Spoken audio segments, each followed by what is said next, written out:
Wild. I'm Ian Carencross. Today I'll be talking about going for long walks without my phone. I've made the habit of walking 2 to 9 miles a few times per week starting from my house. I usually listen to podcasts during it, which is nice because I could really focus on them and retain more information. I like to think that when my body's moving, my brain's functioning on a slightly higher level too. What I've done a handful of times is intentionally leave my phone at home while I'm out walking. I've done this thrice in the past week, which was motivated by listening to an episode of the Team Human podcast with Tiffany Schlane about unplugging one day a week. I'll leave a link to that podcast down in the description. Each of the routes I walked was about 4 to 5 miles, which I'm guessing is around an hour and a half each compared to previous walks I've tracked. I didn't see what time it was when I was out at all, which was a good reprieve. Most of us are always watching the time in the modern world. Not being able to easily check it freed up space to think about other things. I was hoping the boredom of listening to nothing and not checking my phone would lead to new ideas of what to create. I guess this video is one of those ideas.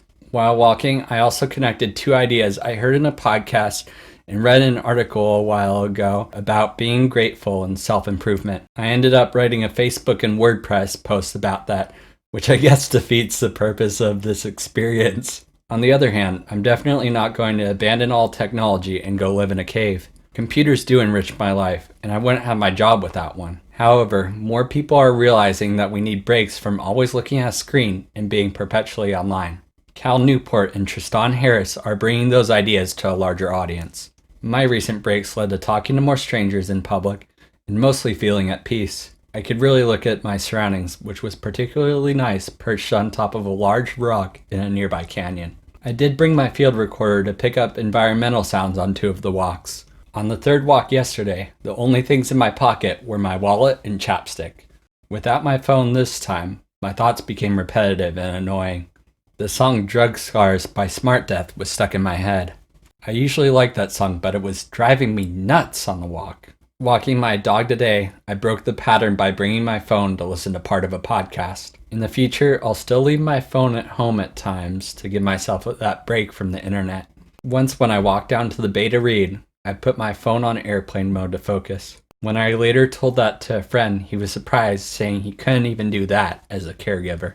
I have the luxury of shutting off contact at times. In that instance, it was actually the wrong decision. When I put my phone back in service, I saw that I had missed calls from my dad with a car breakdown.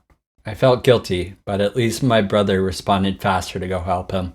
There are pros and cons to going offline out in the world. It was the norm up until very recently. I had worse phones than my peers for a lot of my young life. If I had a real emergency without a phone, I would need to find someone who could help or borrow their phone to make a call. There are almost no payphones left. The chances of a problem are slim enough for me to take the risk when I need a break. I've turned off my phone for up to 2 days at home, and I'd like to try going a full day without all of my devices. If scrolling social media puts you in a worse headspace, if your eyes are strained from staring at a screen all day, or there's a book you've been meaning to read, it might be worth unplugging for a while.